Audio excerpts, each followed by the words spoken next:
Welcome back to Daily Dose of the Scriptures podcast. I want to thank you all so much for clicking on this episode and listening to us.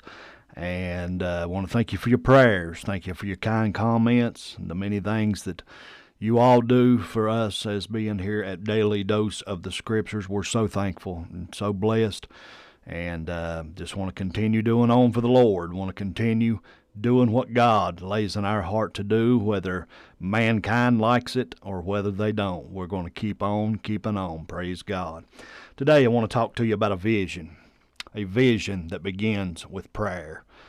You remember in Nehemiah in chapter 1, and it goes from the whole chapter of 1 and in part of chapter 2. The vision begins as a concern. Vision does not necessarily require immediate action. So what you should do in the meantime is keep the dream alive. When you're thinking about something that maybe you believe God is laying in your heart to go do, or maybe to build, or just whatever the case may be. I know this daily dose of the Scriptures here, I never dreamed it going as far as we have taken it already. But God has blessed, God is using it, and it's growing quickly. And we thank God for that and give Him all the glory and all the praise and all the honor.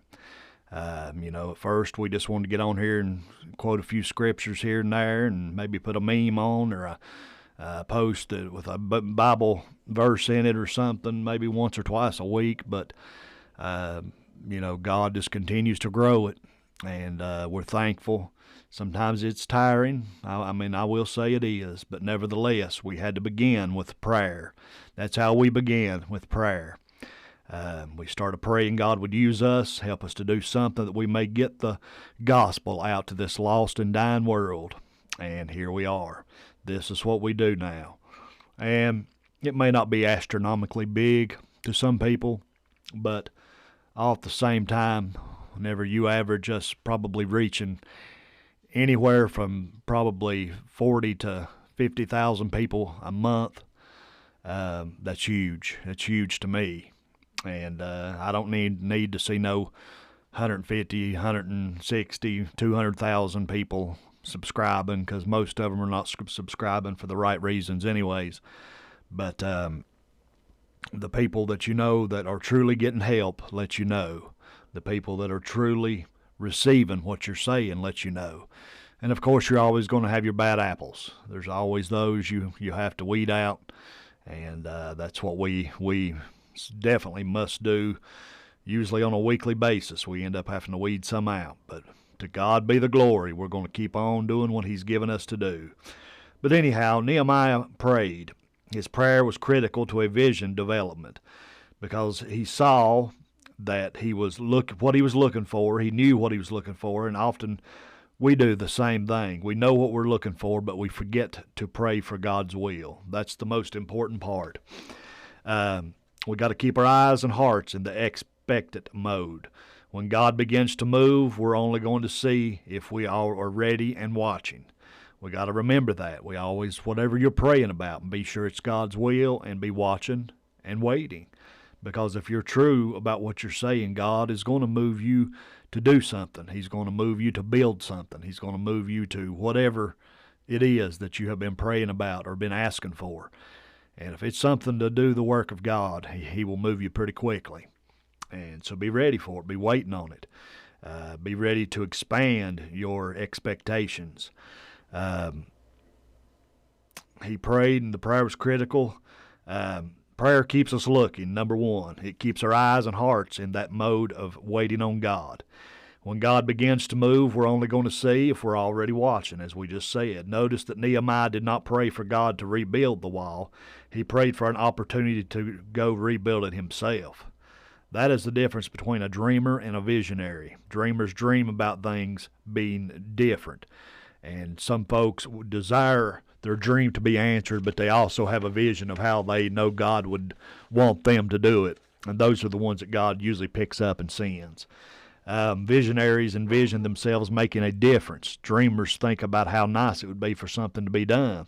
Visionaries look for an opportunity to do it themselves. Praise God in heaven. And that's what I like. I like to be hands-on. Secondly, he planned. Nehemiah thought about what would be needed to accomplish this vision, or at least get started. When God has given us a vision, we need to go ahead and start developing a plan. Assuming you had the resources, what would you do? Assuming you had the time, what would you do first? Nehemiah laid out the steps of how to pursue this vision that God had given him. He made sure that if he got the opportunity to present his vision to the king, he was ready. He had everything ready. There are always more questions than answers, more obstacles than solutions, and you must be ready for that. But be sure that you are doing this with a prayerful mind. Pray about it daily. And be ready, like I said, to have an open mind. You've got to have an open mind. God may desire for this to be different than what you're thinking. So have an open mind with anything that you are desiring to do for God. God had given Nehemiah a place among the palace servants. Then he maneuvered him through the ranks of influential Persian officials so he would be noticed for his integrity and his trustworthiness. Eventually, he was recommended to the king and appointed to the position of the cupbearer. You see how he moved Nehemiah up to where he wanted Nehemiah to get to the point of? On the surface, it might have appeared that God was moving Nehemiah in a direction that would make it impossible for him to accomplish this dream. But actually, just the opposite was true. God gave Nehemiah a job and a relationship that gave him an inside track to the king, like a master would do. God was working behind the scenes, putting everything in its position. Thank God in heaven for our God. God is using your circumstances, possibly, to position and prepare you to accomplish this vision that he has for your life. And we must have a vision. Remember, that's what we started the entirety of this episode here on, was we must pray, have a prayerful life about a vision that we may have that God is laying in your heart to go accomplish or to go do, whether it's a missionary field or whether it's going somewhere to build a church or to build a whatever it may be. Only God knows the vision that he has given certain people out there that may need to hear this.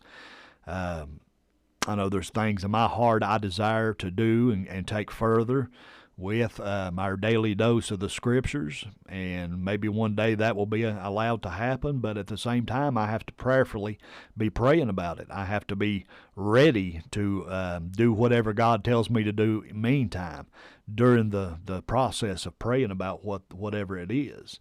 And just as true for Nehemiah, and it's also true in your life and my life. This is easy to see when you're looking back on something, but it always takes faith when looking ahead, and that's the hard part. That's why God talks about even faith as a mustard seed can move mountains, because we don't have as much faith as we think we do sometimes. When you put it in a position to where it's really overbearing, just as Nehemiah here, he put faith in what he knew God was going to allow him to do, and it came to pass. And that's the point of the lesson that we are trying to teach here, is we often cannot see the connection between our circumstances and the vision that God has given us. Sometimes it's way off course, and we're like, well, how is this going to lead me to where God has laid in my heart? But just stay in the course, stay faithful, believe and know that God knows what he's doing. Put your faith in him. And even though it may not make sense to you or to me on the surface, rest assured that God is working behind the scenes to position everything needed to accomplish the vision that he has given you or I. Thank God in heaven for that. As we said earlier, sometimes we may not understand. We may not understand why God's taken us the long way. But he knows. He knows why he's doing what he does. And we just have to trust him. We got to believe him. We got to just do what he's telling us to do. And praise God, give him glory during that time of faith. But anyways, I hope this helps someone out there that may needed to hear this. The name of it is A Vision Always Begins with a Prayer.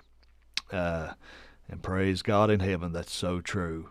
But I hope you all enjoyed this, and we will see you on Wednesday for the